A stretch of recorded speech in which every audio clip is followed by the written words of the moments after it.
Avatar Meher Baba's divine theme of soul realization, how the soul travels upwards to answer the original question, who am I?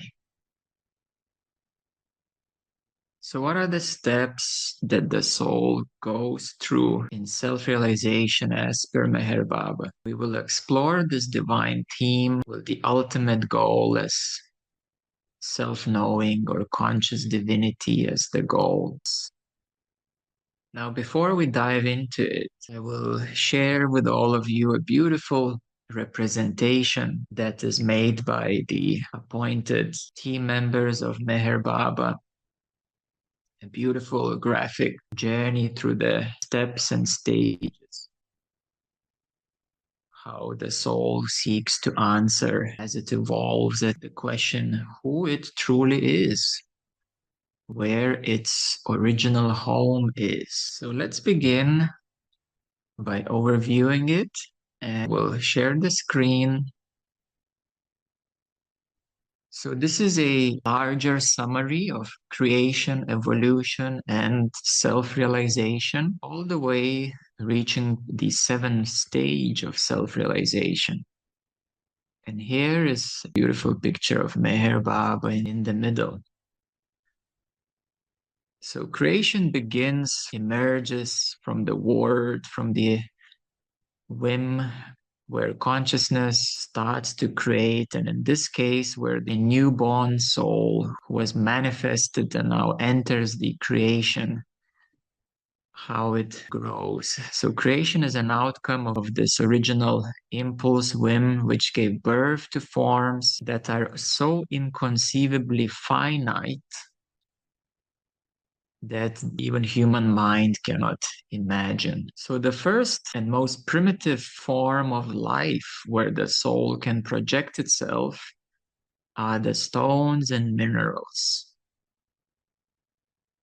So throughout the ages, the gaseous forms that originally comprised the universe became condensed and they formed the stone kingdom. So the soul projects itself into various stones, experiences itself as various rocks, minerals, crystals, and gems. And essentially, it seeks to expand itself from this finite consciousness and to continue its journey along, answering the question, who am I?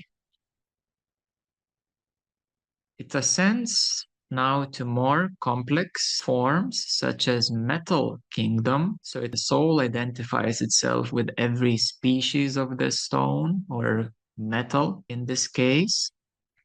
Diversity of forms. Furthermore, evolved forms are the plants. So plants and generally called vegetable kingdom that the soul then projects itself, and it is very well known that trees have a soul, certain flowers have a soul. So this is how the soul further expands its experiences. Then growing now into more biological forms such as various worms and insects and reptiles, amphibians, generally all the creatures that crawl on Earth, or very primitive insects like mosquitoes or flies and butterflies, is the next evolutionary step that the soul tries out to be all of these other kinds of now more sentient forms of life. And the next step is entering the fish kingdom. There is now more sensory experiences from a very primitive fish all the way to dolphins, which are already very intelligent. And that would be at the very highest level of evolution ladder of who are in the oceans. Birds as well who are roaming the skies. And this is where the soul can start to experience a certain bonding and pairing. Many of the birds pair together and care for their little ones, feed them, nurture them until they're ready to become independent from the parents. And finally, coming to the animal kingdom, ever seeking sufficient consciousness to answer the question, who am I? So in the animal kingdom, there are also mammals such as elephants, and ultimately it is from the chimpanzee to grow to become a fully erect proto-human, which is the missing link between walking chimpanzees, proto-humans, and then the evolutionary stage came into human beings. So coming into human form, it provides the soul with perfect medium to realize its eternal and infinite state as God.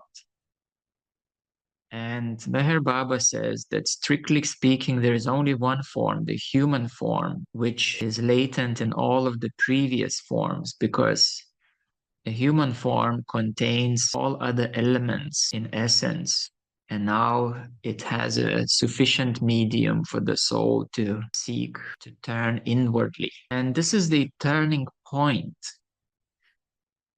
So throughout many cycles of birth and death, in the human form, it contributes a certain ripeness of these gross experiences to propel consciousness towards awakening, which we call the inner light awakening.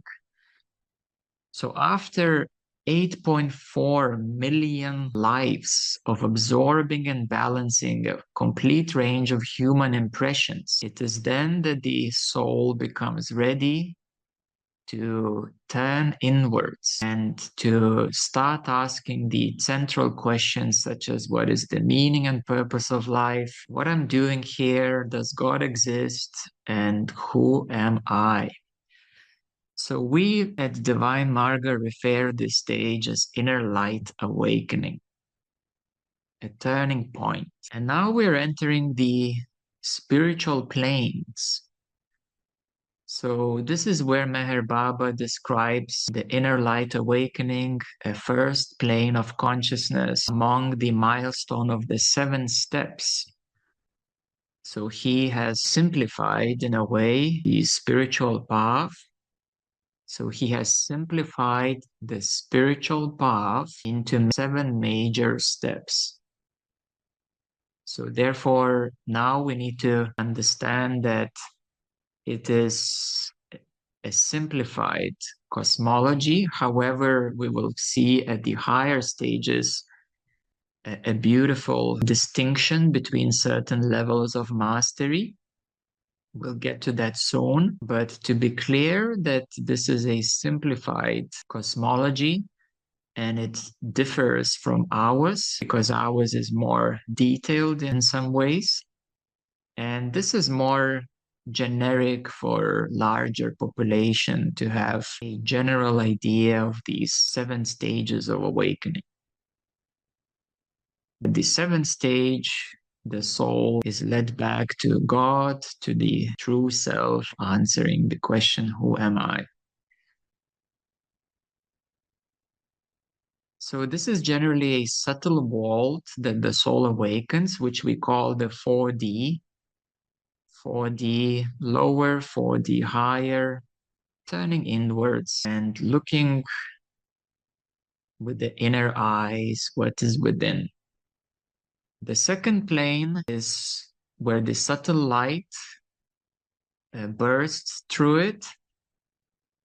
And here there is a depiction of a luminous angel in the center, surrounded by cascading flows of energy into the subtle walls.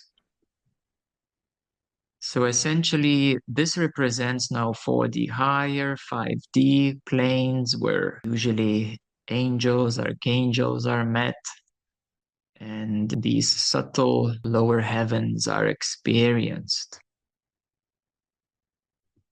A third plane, according to Meher Baba, is where a pilgrim gains a greater awareness of the subtle sphere and now can witness a distinct variety of realms below, so to speak. This would generally be more leaning towards present consciousness in our cosmology, and the occult mystics or the yogis would attain certain powers, siddhis, and generally, of course, even certain people can have these abilities even at earlier stages of gaining insights into the minds of others, and various healing abilities are performed. Basically, they can perform what the gross human consciousness can consider as miracles, which is energetic healing or certain yogic powers. And this is a vast plane because it can be as early as inner light, inner love, and maturing more into presence, consciousness, to some degree, non-duality, but not at this third stage yet. So Meher Baba, as I said before, this is a simplified version, while we distinguish a bit more in detail. Now, the fourth plane is what he calls the in-between of half energy, half mind. And here he calls the beings who attain this state of consciousness as Mahayogis, the great yogis. So it would be now correlated more to the presence, non-duality, maybe some degree of awareness, but I would say that primarily these would be yogis who attain powers, and they are much connected with the cosmic regions of the universe. So these would be the Mahayogis, or yogi preceptors, actually, that we call them in the soul advancement. Yogi preceptors who are yoga lineage holders and who have certain Shakti power of awakening others. And therefore, it is energy and beyond energy, which is a higher mental plane. So that's what he says, Meher Baba, that this plane is partly of the subtle and partly of the mental. So it is at the threshold of only mental plane, higher mental plane. In the divine cosmology on our chart, we also identify these stages. So if you will read in more detail, you will find that awareness actually is a higher mental plane. So here the soul becomes fully conscious of a limitless energy of God. It's called the Mahayogi or Great Yogi, and it can attain many powers. It can attain. It doesn't mean that it surely will have these powers, but if a yogi stays there for a long, long time, and so they can attain various powers.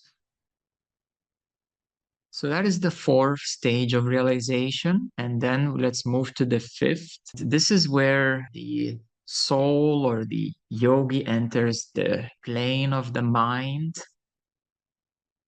And it is from this unitary light that then the forms are differentiated. So essentially, this would now touch the level of awareness.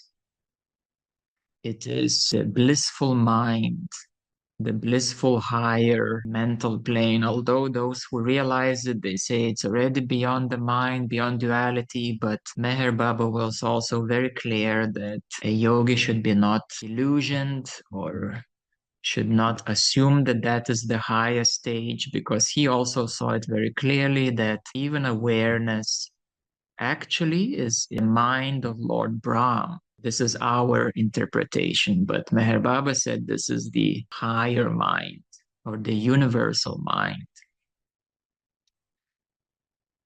The sixth stage is where everything is seen, felt, known as an expression. Well, he uses the word divine, but we would call it awareness, we may say. And this is where now it can blur into Parbrahmanda. So Meher Baba says that the mental conscious soul on the sixth plane has only one sense, is that of seeing. And I will pause here to comment that indeed this is the pure subject, which is fully aware of God or awareness. And this is where it may enter into Parbrahmanda region, Brahma Jyoti awareness and Parbrahmanda. Maybe the beginnings of Parbrahmanda, if according to our view. So he further comments that the subtle conscious pilgrim sees only energy. That would be inner light, inner love, unity, or oneness. Then he says that the fifth plane saint sees only thought. So this would be presence, non-duality, seeing how the I thought creates the experiences. But the sixth plane pilgrim sees everything. He sees God face to face continuously everywhere and everything. So this would be like a deeper awareness realization, in some way beginning to enter Parbrahmanda. And the seventh plane is where the soul experiences the answer to the original question, who am I? It knows that I am God. And let's look at this picture here a bit more in detail. We can see that Meher Baba referred to the two circles. So the bigger circle, we can see Ramakrishna, we can see Aurobindo, and we can see Ramana Maharashi. I don't know this person here. We'll have to look into it. But he identified these yogis who are either realized in the highest states of awareness or Parbrahmanda realization. And you can see that there is a smaller circle of what he referred to as five perfect masters.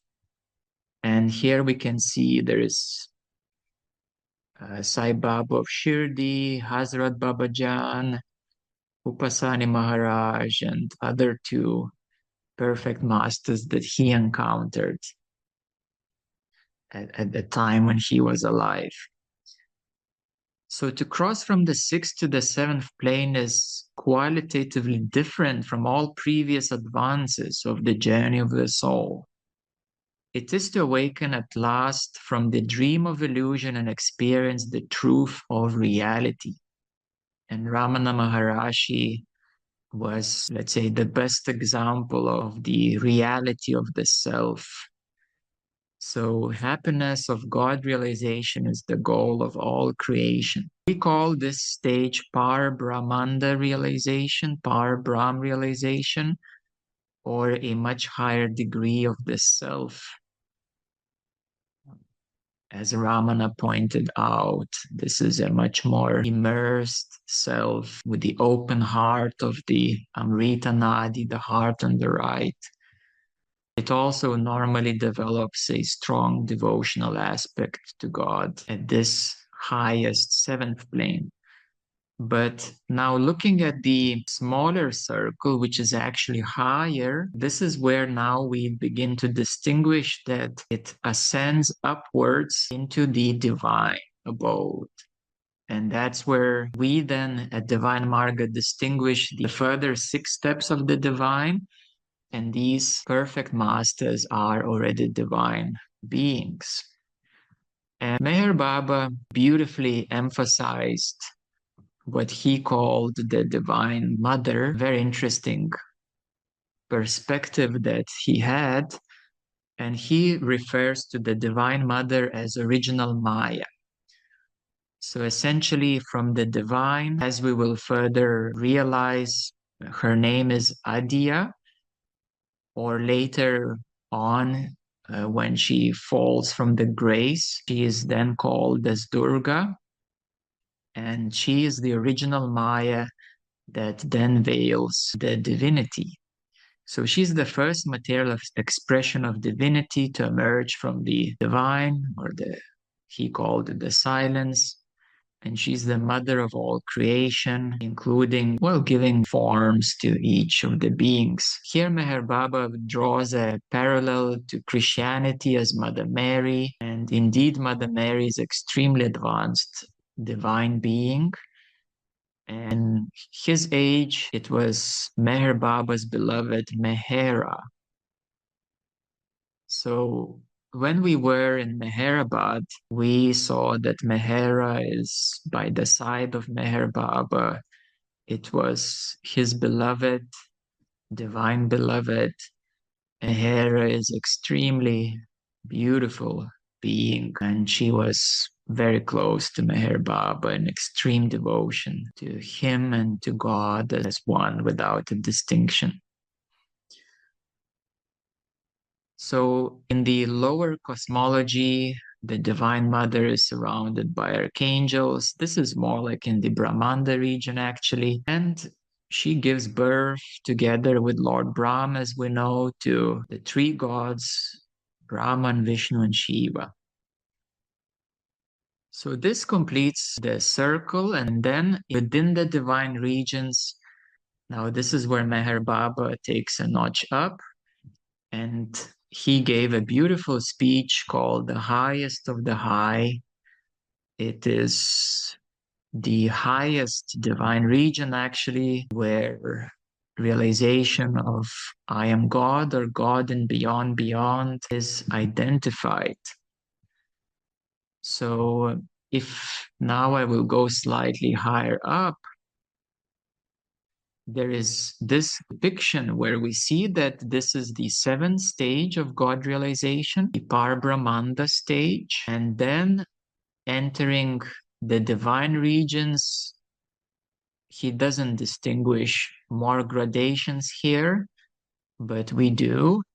And at certain divine regions, there is a beyond state of God, and the highest, which we call the sixth divine stage. Meher Baba calls it God in beyond stage. So this is a beautiful comparison of cosmology, how the soul rises to realize who it truly is, to answer this original question, who am I? And rising up into ever higher stages of realization. This is why I said at the beginning that this is a more simplified view, which is more relatable to majority of people. And we have further gradations along the path, but also Meher Baba, in some of his writings, he then further elaborates in much more detail these much higher stages of realization from his unique point of view. And he primarily has, let's say, merged Sufism and mystical Islam into a unique path that became known as Sufism reoriented. So essentially, Meher Baba is now considered as a representative of Sufism reoriented, which in reality is a unique blend of mystical Sufism and mystical Islam brought together. In this unique way, Meher Baba explained these much higher stages of realization of God in his works. Therefore, it is a very unique representation, and he drew these distinctions of the yogis and perfect masters and the role of avatar, and looking from the eyes of divine, not from the eyes of researching or yogic eyes, but from the eyes of divine. We can see that Meher Baba had a very clear vision of these much higher stages within the divine. So therefore, Meher Baba, we may say, is the most recent, best representative of what we call the third divine path. And he brought some unique perspectives to this path You see, in the divine, these paths already existed before him, but he brought more details, more clarity of what is within there. And via these specific distinctions, we can then trace those who have divine vision. There are very, very few beings on earth who have a divine vision. So therefore, when I reached the stage, then suddenly all new vistas have opened, and I could see that truly it is a divine path. And Meher Baba has identified very uniquely, but then blending very well Sufism and the highest mystical Sufi and Islam traditions to clarify this unique path that exists within the divine. This clarity can only be gained by those who have very well integration in the divine. And as I said, unfortunately, there aren't many beings on earth who do have that, but there are these different paths that some of these Sadgurus have explored, but they're very, very hard to find about them.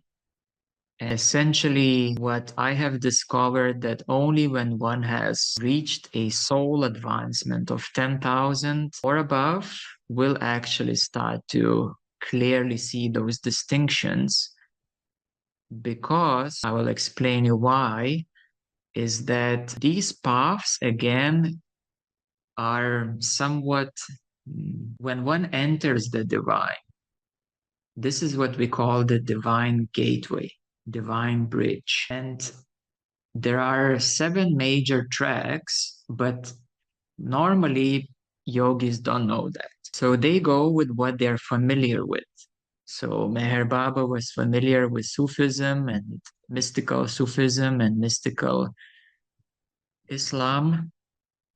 Therefore, he found references and he then followed that particular track.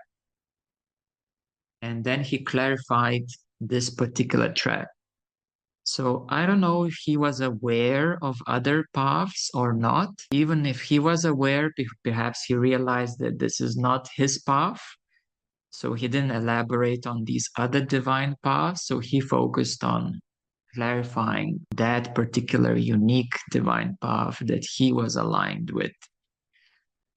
So these divine vistas open up to beings who complete the karma and who gain a certain mastery of the soul.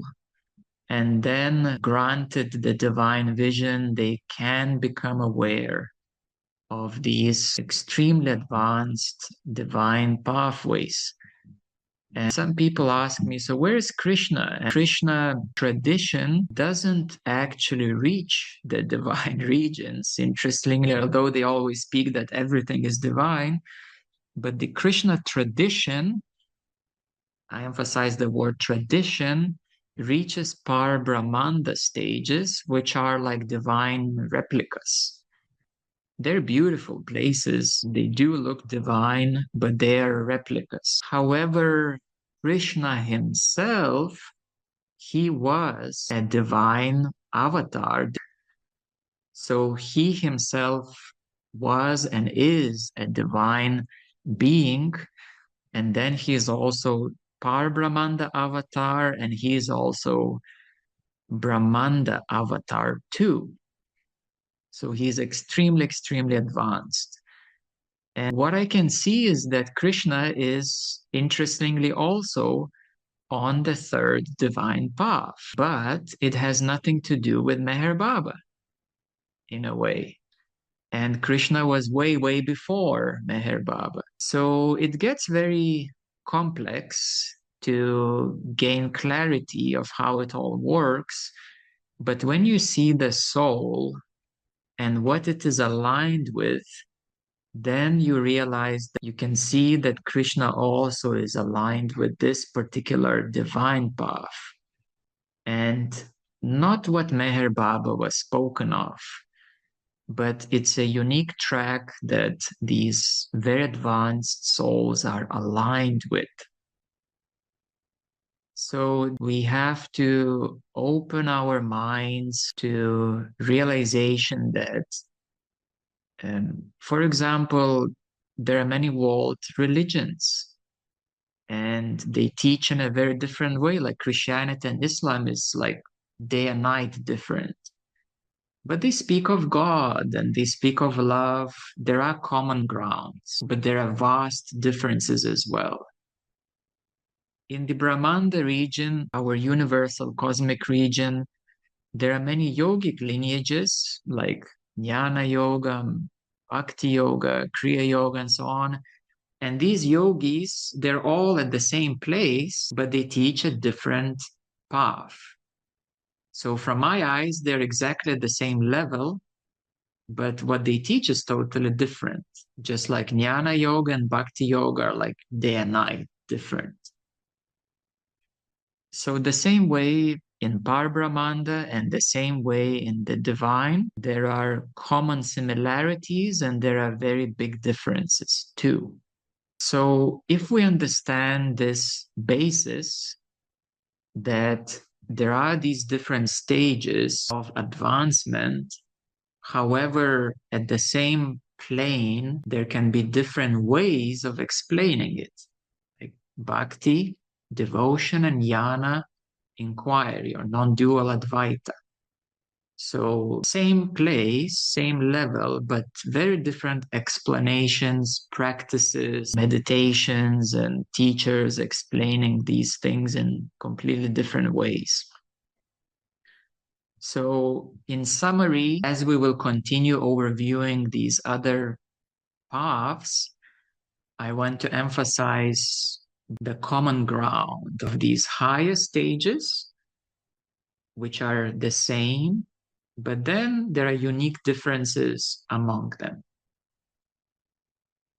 This then gives us a basis of how we can look at things, how we can evaluate them, and how we can beautifully open our minds to a diversity of expression of God in all of these different paths, all of these different ways, but still realizing that, as Meher Baba emphasized, that actually everything is God. Everything is one and the same God or supreme divine source emanating itself into the diversity, into the variety of souls and emanations and creations. That makes the complete beauty of all of it. So then somebody asked me before, so why these distinctions? Like, isn't it all an illusion? Yes, for the mental conceptual mind, it wants things to be simple. Let's just keep it simple. It's all self or it's all one. And then what usually a Zen master does when a disciple comes up and says, but it's all Zen or it's all an illusion. The Zen master comes up and he says, now we have a smart, enlightened mind saying, it's all an illusion, basically, which is dismissiveness, in other words. So it's the smart or enlightened mind which becomes dismissive and still doesn't see the higher truth of the diversity and unity within all of it. So then a Zen master seeing a disciple being in this smart dismissiveness takes a stick and hits him to test if the physicality is also an illusion. And then, of course, the disciple screams and says, oh, why did you do this? And says, well, to test if that's an illusion to you right now. So there are many, many Zen stories like that, how a master further awakens the smart or enlightened mind as it develops into the higher planes of the mind, but yet hasn't reached the God realization. Although it assumes that it's all God, why can't it be like this? Why it's not like that? And then says shouldn't be more simple and so on. So a Zen approach usually solves that issue very fast.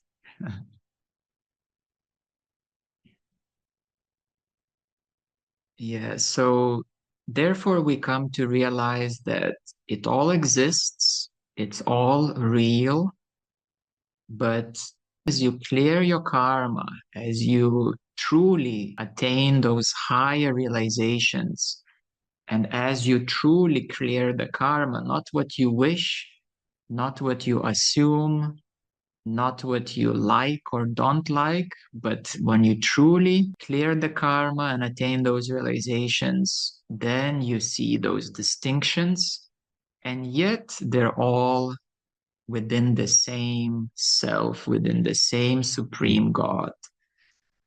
But dismissiveness is a luxury that commonly can be confusing and cause troubles. So a spiritual master realizes a healthy path to all disciples, and therefore he can distinguish where one is and can help uniquely this being to attain a higher realization without causing severe disbalances. This is where I want to emphasize that a truly advanced Sadguru or master can clearly see where one is and lovingly take one to the next step and then the next step. Those who do not have this greater mastery, they are usually more eccentric. They say, it's all like this, it's nothing like that, or it's only this way, or it's only that way. And then they repeat the same thing to everybody.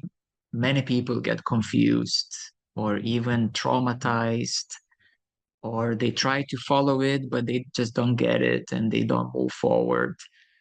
And they devote themselves, but in reality, they don't move much forward because a single recipe doesn't work for everybody. That's the problem. And therefore, one needs to realize where the soul is and what is a healthy, balanced step further above that is balanced, that is healthy, that is doable without causing severe disbalances. So, this is our approach to guiding souls through these paths of higher states of God realization and fully meeting where you are.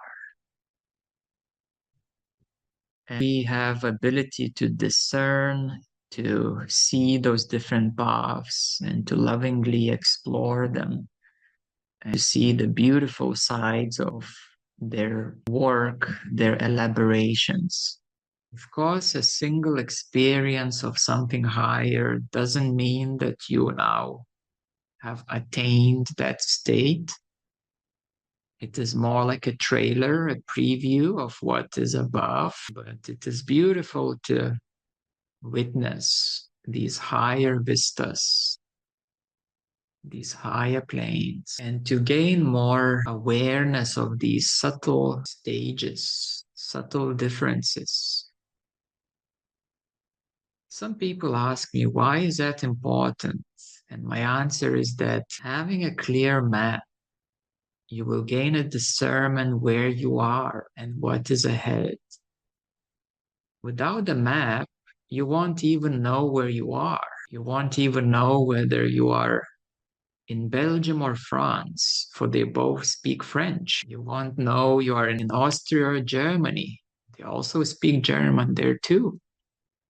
But once you gain more familiarity, you will notice the differences. And then you'll say, oh, this is Austria. This is different. I know that this and that is different. So, the same way above, there are very distinct differences of these higher, subtle planes. And over time, you develop familiarity, you develop distinction. And some of the truly advanced masters have developed a great distinctions.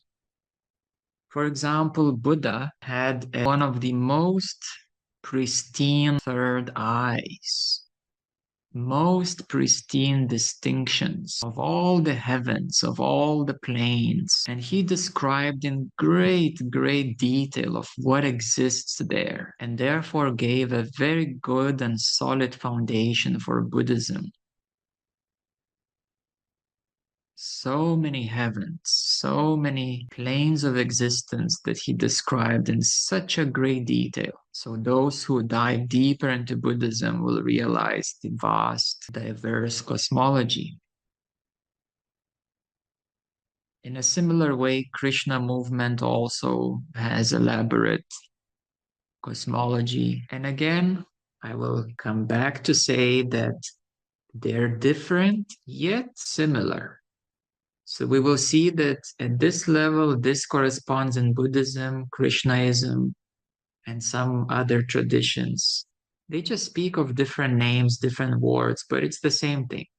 And then there too, what Buddhists describe as higher and these describe as high, it's the same, just different words, different language. So that's why we have a beautiful variety, diversity on earth. Actually, on earth, we have only a good bunch of higher traditions.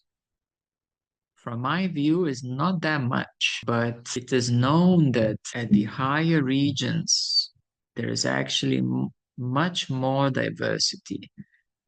So in the Brahmanda, there are 700 quadrillion universes, and they can be classified into 7 major super universes, and each of them is managed by what is known as divine masters or paradise masters. And Jesus was one of them, and Buddha was the other one, and Krishna was the other one. So they have their own unique universes, and they are the lords of these universes. So this is where it gets really wild and interesting, what exists out there.